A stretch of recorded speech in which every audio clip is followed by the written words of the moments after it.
Buenas tardes, profesor. En esta ocasión vamos a presentar el ejercicio explicado por la estudiante Abilaike Emily Gina, que es mi persona, lo cual eligió el tema de ciclo de Weierstrass. En esta oportunidad vamos a resolver un ejercicio del libro de Sengel de termodinámica. Pues bien, visualizamos el ciclo de Weierstrass, el cual es utilizado para modelar una turbina de gas. Específicamente en este ciclo, se alimenta por aire a una temperatura de 295 Kelvin, al compresor, el cual tiene una eficiencia de 83%. Y relación de presiones en el compresor es de 10. Después el aire pasa a la caldera en donde se calienta hasta una temperatura de 1240 Kelvin y se alimenta la turbina con eficiencia de 87%.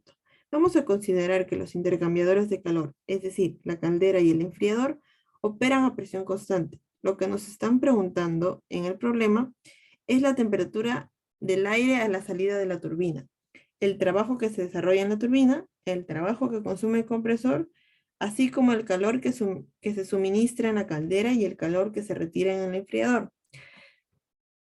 No olvidemos mencionar que tenemos dos métodos para resolver este tipo de ciclos. Uno es considerando los calores específicos. Son variables, es decir, cambian con la temperatura, y el otro método es asumiendo que los calores específicos son constantes, es decir, no dependen de la temperatura. En esta oportunidad vamos a resolver mediante el primer método.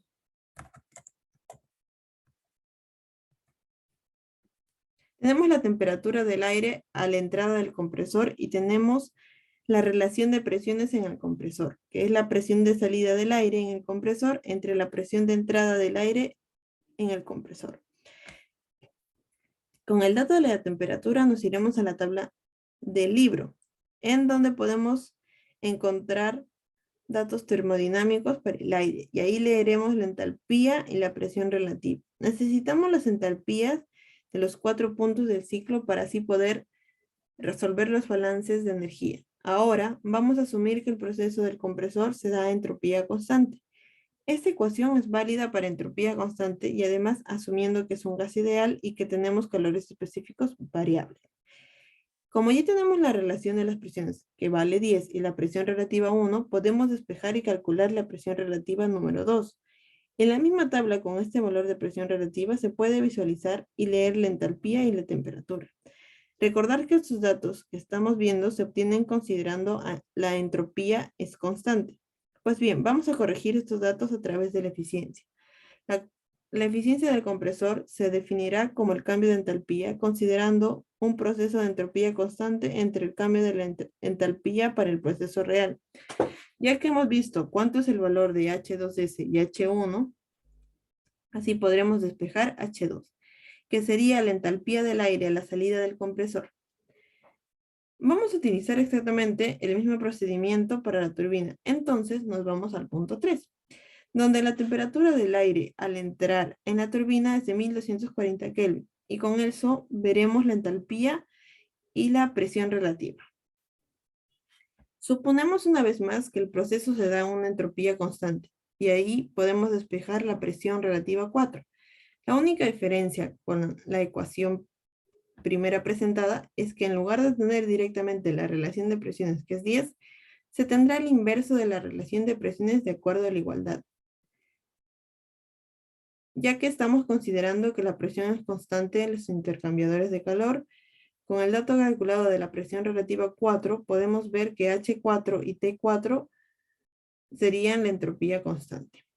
Corregiremos otra vez, pero ahora con la ecuación de la eficiencia y la turbina que se escribe de manera inversa al compresor.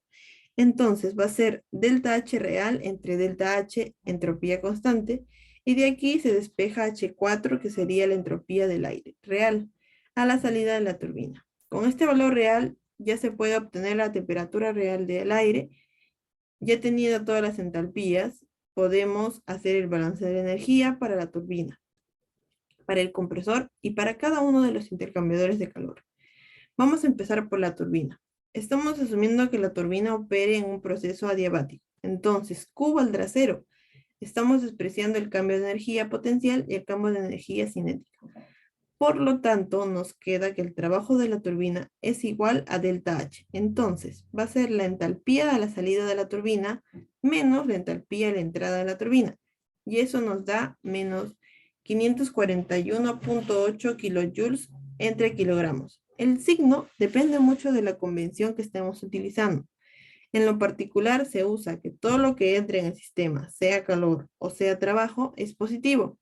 Y todo lo que sale del sistema, sea calor o sea trabajo, es negativo. Bajo esta convención, la turbina siempre tiene que dar con signo negativo. Se hace un balance similar en el compresor. También se asume que es un proceso adiabático, despreciando la energía potencial y despreciando la energía cinética, obteniendo así el trabajo del compresor de 331.4 kilojoules entre kilogramos. Como no se tiene un flujo másico del aire, el ciclo se manejará todo en específico. Ahora vamos con el balance en el intercambiador de calor, ya sea en la caldera o en el enfriador. Para los intercambiadores de calor, también se desprecia el cambio de la energía cinética y el cambio de la energía potencial. Un intercambiador de calor no hay trabajo, por lo tanto, Q es igual a delta H. Entonces, el calor que se alimenta, que se da en la caldera, va a ser la entalpía a la salida menos la entalpía a la entrada, siendo igual a 698.3 kilojoules entre kilogramos. Y Q de salida, que sería en el enfriador, pues bajo la misma ecuación nos da menos 487.8 kilojoules entre kilogramos. Nos está dando negativo porque se está retirando calor del sistema y esto nos da positivo porque se está suministrando calor al sistema. Ya con estos datos vamos a poder calcular la eficiencia térmica y la relación del trabajo de retroceso. Para la eficiencia térmica del ciclo necesitamos el trabajo neto, el cual se puede obtener de dos maneras, o bien con la diferencia de calores o con la diferencia de trabajo. Se pondrá valor absoluto al calor de salida y a la turbina por la convención. Entonces, el trabajo neto nos da 210.4 kilojoules entre kilogramos. Y ese dato se divide entre calor de entrada, dándonos así la eficiencia del ciclo de 0.301. La relación de retroceso se obtiene al dividir el trabajo del compresor entre el trabajo de la turbina y nos da 0.61. Es decir, el trabajo que se obtiene de la turbina es 61%, que se manda al compresor para así mantenerlo funcionando. Eso sería todo. Muchísimas gracias.